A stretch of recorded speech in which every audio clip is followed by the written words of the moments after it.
Hello, everyone. This is Madeline Dale, and I'm with the Chapter Goddess. I have another amazing author for you this morning. This is Paul. He goes by PD Alleva, and he is going to be chatting with us about his amazing books this morning. So go ahead and tell us a little bit about yourself and your books. Okay. Well, PD Alleva, as you said before, I write sci-fi books about alien vampires trying to subjugate the human population after World War III. And then I also write horror novels. I have a new horror novel coming out called Golem. And I also I'm writing an urban fantasy novel as well called Girl on a Mission. Probably come out in, I'm thinking about February. So I write books, I'm a writer, I'm a reader, been doing it all my life. Absolutely, that's my favorite thing to do is reading and writing books.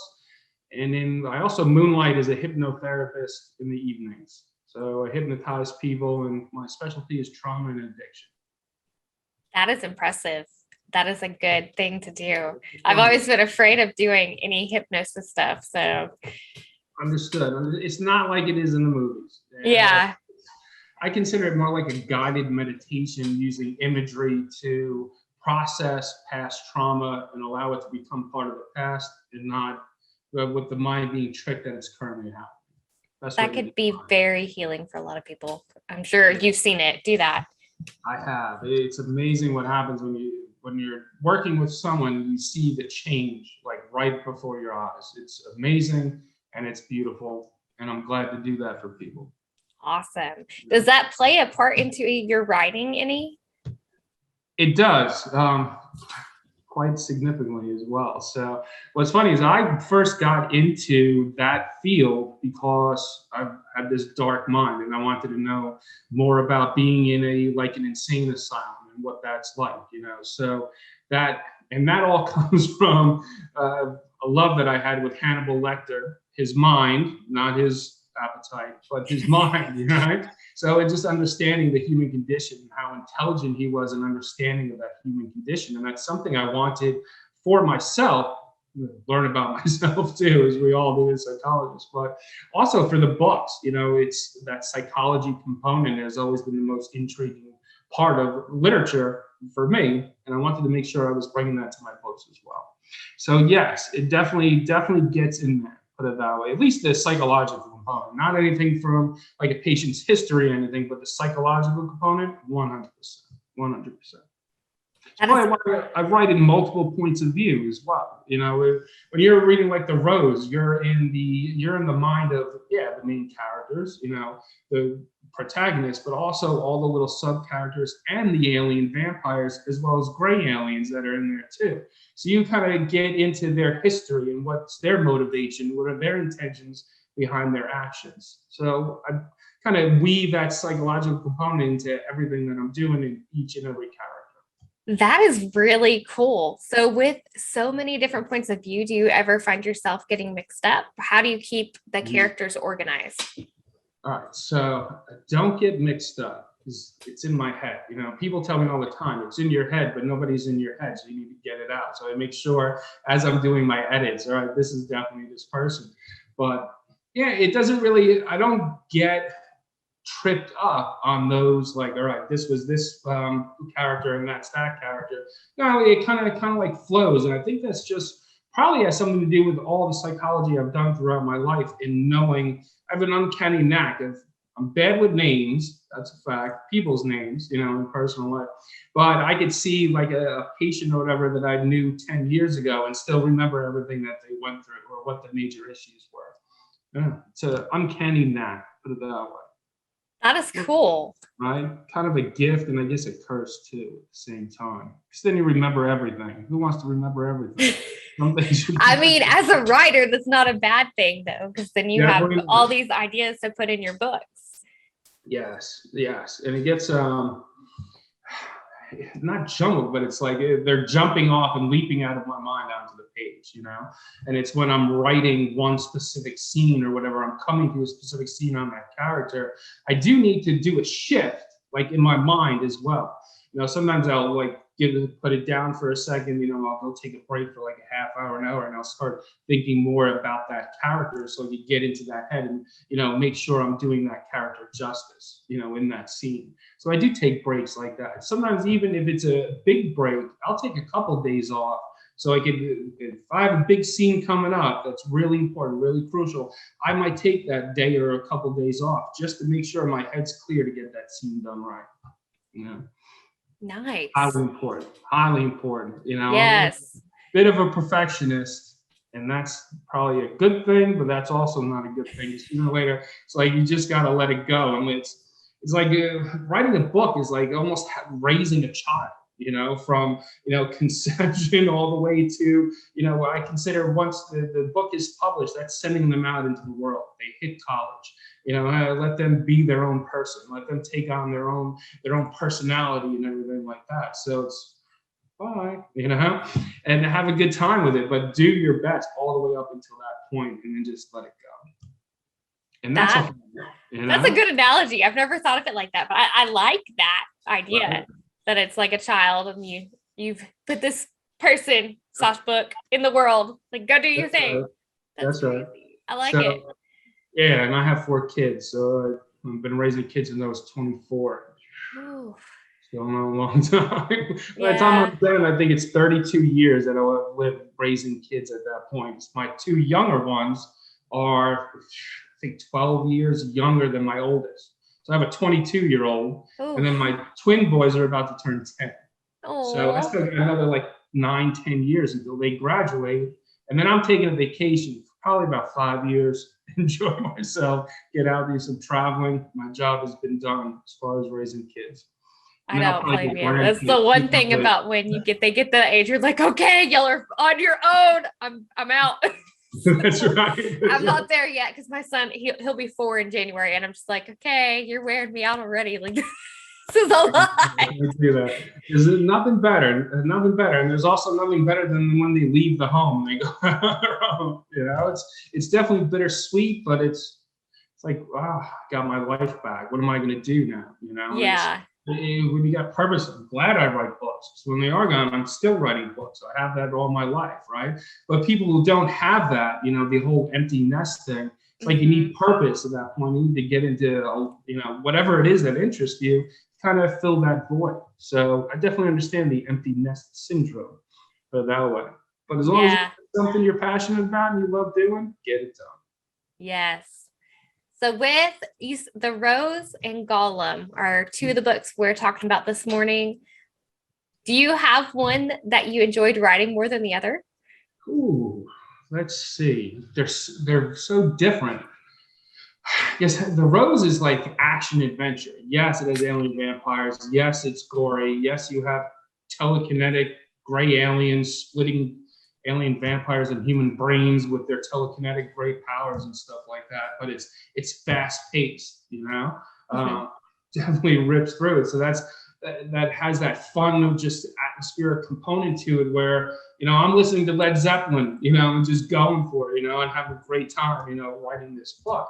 Whereas Gollum was, it's the horror genre, and then it's more like a gothic type of horror novel. So the pace is different. Right. But I still love writing that. So I guess I would say I had more fun writing The Rose, but I had so much just love and passion writing Gollum. All right. So that answers the question. It does. Yeah. Yeah. Cool. Do you have a favorite character from either one of these that you could see yourself hanging out with? All right. So I did both, actually. So although if I hung out with them, I probably wouldn't come home that night, because the first one from The Rose is Sonos, right? So Sonos is he's not the head alien vampire, but he's an alien vampire. He's the main alien vampire in the book, but he's not like the head one. He's trying to become the head one, take over his alien vampire species or whatever. But he's the main antagonist, and he is. I kind of had Heath Ledger's Joker in my mind as I was writing this character, Yes. The scheming and the treachery, the diabolical component, of his thought process and then his actions. So I would love hang out with him. Although, like I said, I wouldn't make it because he's an alien vampire and he would eat me. He's also like almost 7 feet tall and he's a big brute like that. So he's a big dude, you know? Yeah. So it's so diabolical, so diabolical. So he would be somebody very cool to hang out with. And then on the flip side with Gollum, that would probably be Gollum too. Although, yeah, Gollum's a demon from Shibolda incarnated into a statue. So he would definitely probably manipulate me, and then I'd become a minion of his. I don't really want to be a demonic minion. So, but he was based off of a little bit of Heath Ledger's Joker, but mostly the Hannibal Lecter. I had him in my mind when I was dealing with that. Definitely Hannibal Lecter. I mean, The Silence of the Lambs and Hannibal Lecter had a huge impact on me my entire life. So I mean, what would that series, what would Silence of the Lambs be without Hannibal Lecter? If you take him out, you know, the story's good, Buffalo Bill, but his component, his character was the gravity. You know, you gravitated towards him, and that's truly a great character. And yes, he's diabolical, he's treacherous, he's manipulative, he's cunning, yeah, that's a great character. So that's what I was writing. That's who I had in my mind as I was writing Gollum. That and con men. If you've ever had a run-in with a con man, you know how they operate, right? It's a lot of gaslighting. So there's a lot of gaslighting. You know, Gollum just gives it back over to him, you know? And not only gaslighting, but also the truth. You know, they'll pinpoint it. You know, when the truth hits home and it's in their benefit, they're going to tell you the exact truth. You know, pretty much to break you down at that point. And that's Gollum uses that a lot. Sweet. Yeah. Those sound like some interesting characters. I'm definitely gonna have to read the books. I haven't read them yet, obviously. So, I had a question. What was it? Okay, yes. So, in writing these books, with your writing, like how you write, are you a pantser or a planner? Okay, so I plan a little bit. Right? But what is the plan, right? This is my plan, right? I'll have the thought, blah, blah, blah, pops in the head, you know, that's there. But as far as like all of a sudden, you know, I'll be sitting in bed, you know, doing something, thought will pop in my head. I send myself an email, right? So I send myself this email, and then when I get the email, when I sit down in the morning to write, I'll look at the email and I'll copy it and I'll paste it into a Word document that I use for notes, right? But I rarely ever look at those notes because when I'm writing, I just go for it. You know, I have the beginning scene. I know the end. I know kind of like scenes in the middle. But as far as what's getting there and how it molds into it, no, that's fly by the seat of my pants. No. I work about the same way. I do like a rough outline that I like glance at on occasion. I'm like, oh, okay. Because the draft I just finished, I had an outline and it totally went way off. But the ending and the beginning were still the same idea. So it's the way it works. It is. I don't know too many writers who stick to that outline and stick to that plan to begin with. So when you're writing, just new ideas come up, you know, and all of a sudden you're writing something and the character just goes in a completely different direction you hadn't expected. And listen, as Stephen King said, there's no surprise in the writer, no surprise in the reader. So we want those things to happen. You know, I don't want everything planned out anyway. Life's not a planned event to begin with. You know, it's fly by the seat of your pants. What we're all doing, we can plan, but things are going to come up that are just going to, you know, knock us on our ass or change us in a different direction. Same thing with writing. So, with mentioning Stephen King and you writing in horror, would you say he's one of your favorite authors? He is. I grew up on Stephen King, right? So. I think I read my first Stephen King book when I was about 13, right? And it was Carrie at that time.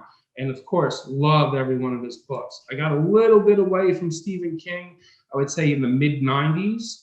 Things kind of changed a little bit. Although I love Dreamcatcher. I thought it was an absolutely fabulous book. But I don't know, he kind of switched gears a little bit. You know, I wouldn't say it's all 100% horror. I think he's doing like crime drama, supernatural crime dramas. Although The Institute I thought was fantastic. I think that was his best book in like 2 decades. You know, so is he my favorite author? He is. He is the king. You know, he came to this world with the you know, title of king. So he is king. So yeah, you gotta love Mr. Stephen King. But it's tapered off over time, I will say that. who my favorite author is now, I think it's more like an even playing field among a lot of authors. Clive Barker is one, Anne Rice is another one. As far as horror, and then indie authors have really grabbed my attention. Three in particular. A guy named Elias, and I'm probably messing up his last name. Witherow. I think it's Witherow. Witherow. I could have the spelling wrong too, right? But he wrote a book called The Black Fawn. Right? Fantastic, right? That's awesome. Not only is it gory, it has all those horror components, but the imagination just keeps going. And sooner or later, it goes all the way to Pluto, and you're like, holy cow! Like, awesome book, right? Another one is a guy named Mike Salt. He wrote a couple books. Damn to Hell is one of them. The Valley I recently read, and I thought that was really good. And then I just picked up his new one, House of Harlem. Those are great books, right? And then Kayla Krantz. Right? Kayla Krantz is amazing.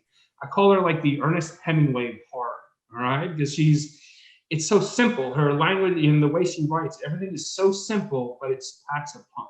It's the classic iceberg. She's showing you a little bit, but there's so much more underneath. And she really gets into your skin. She's phenomenal. Those three indie writers. And I think the horror industry, traditional publishing has made it a little bit more cookie cutter than it needs to be, whereas indie publishing is coming out with all these fantastic ideas of the imagination and really throwing it out there. And I'm kind of gravitating towards indie publishing for the horror genre recently. That is awesome. I need to check out some of those authors. I don't have a huge list of horror authors that I've got. That I do have one like a friend of mine I went to college with that he writes horror, but and his work is really good. But I totally am trying to expand my horror reading. So yeah, definitely check them out. There's those books, those three authors, definitely. And then with The Black Farm, he did write The Return to the Black Farm, but I haven't read it yet. And I'm itching to read it, but of course my TBR list is up here. So, never ending and constantly growing. Yes, yeah, it never dwindles, it just grows. Yes. So I'll probably get to it over the next couple months, but I'm definitely interested in reading them. That's awesome. So do you have a favorite drink or snack that you keep with you while you're writing? So drink now, just water, maybe some coffee, but definitely water. I got my lemon water, like I always do, right in here, right? Snacks, what's funny is if I'm writing and I'm working, I don't eat unless my wife comes to me and says, you need to go and take a break and go eat something. So no on that one too. Although my favorite snacks are, let's see, definitely ice cream. I'm a big ice cream guy, right? So, and I love my Payday candy bars. Ooh, those are good. Yeah, they're good. And what's funny is that Halloween, nobody hands those out. I know, it's crazy. Probably because of the peanut thing, but then again, they hand out Snickers, and Snickers have peanuts in them. So exactly, and it's in a package. So we should have here's the peanut candy, right? Yes. And here's the other candy, the chocolate. So the non-allergy peanut candy. Right. So I take all my kids' Reese's. That's what I eat. I just take them right out of the bag. I said, these are mine. There's no paydays in here. I'll eat these, and you can have all the rest. There's always bags of candy that last forever. What happens is after about a week, my wife takes the candy and brings it we have a private practice. She'll bring it to the office for all, the patients to have and stuff. She doesn't want them eating all that candy. That's a good call. So ours, with Halloween and then Christmas and stuff so close, and then we still had Halloween candy we were trying to get rid of at Easter this year. And I'm like, okay, we're just going to throw it away. I don't know what to do with it. There's so much of it. Especially if you have a great Halloween, you have a great neighborhood. Your kid's coming home with, that whole pillowcase filled with candy, So it's good. And what's funny, beginning of Gollum takes place on Halloween night. Does it? Right. And it's a time piece. So it's takes place in the early 1940s or late 1940s, early 1950s. And it starts in 1951 and then it kind of goes back into the 40s. But Charleston Chews and Tootsie Rolls were the most popular candy in 1951. Man. Right. Charleston Chews. I wouldn't have expected that. Yeah. And Alice in Wonderland was the most popular costume. Wow. Right? So did you have to do research for that to see, like to look all that stuff up? Yes, I did. Well, got to make sure you got it right? So what was the most popular candy? I did a lot of research. I also had to do a lot of research on the time period. It takes place in New York City. So what was going on in New York City at that time? And remember, Gollum is a manipulative character and he's looking to take over everything. So I had to do a lot of conspiracy theory type of research and then research just on things that scandals that were happening during the time as well. And I kind of weaved all those into the book. And then I found it's called the Claremont Inn in New York City, right?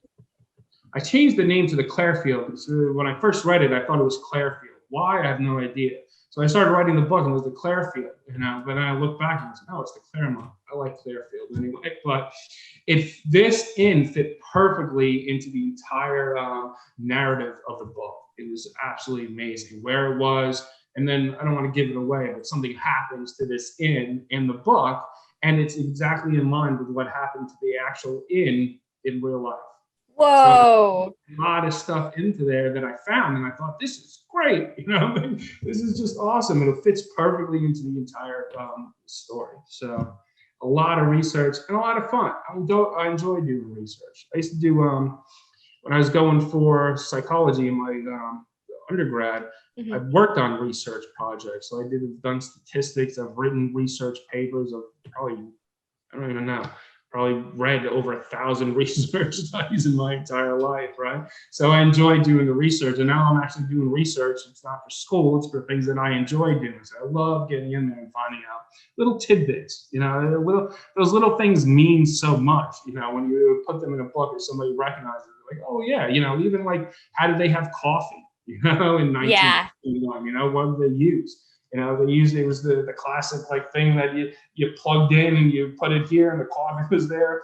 I forgot what it was called, and then it made the coffee and it bubbled up. I think my mom uses it for espresso nowadays or whatever, but it's like the same little thing, and you can put it on the stove too. So like little things like that you got to research because it has to be accurate, historically accurate too. And then the cigarettes. Everybody's smoking cigarettes back then. Nobody knew that it was bad for you. And even back then, because one of the characters is pregnant and she's still smoking. And when I looked it up for the cigarettes and what they thought about pregnancy and smoking, is doctors back then told the mother not to stop smoking because it caused hysteria and anxiety that could harm the baby. Like that was the medical philosophy back then of why with cigarettes and pregnancy. Wow. Crazy, right? Yeah. I would not have ever known that. Like I knew they still they didn't tell them to stop and stuff, but wow. Yeah. Wow. Crazy. It's a backward society, right? Yes. Mm-hmm. So go ahead and tell our viewers where they can find you and your work. Okay, perfect. So PD Alleva, this is my name right there. So pdalleva@.com. That's the best way to go, right? pdalleva.com. That's my website. You'll find all my books there. You'll also be able to sign up for my newsletter, and I send that out like once a month. It's a great way to make contact with me because I do a lot of promos. I give away free books. I do a lot of good stuff like that through that newsletter. Great way to do it. Perfect way also is Facebook, right? So I have a private reader group and a book club as well, right? So we're reading Gollum as part of the book club right now on Facebook. And that's called PD Alleva's Alternative Fiction Reader Group and Book Club.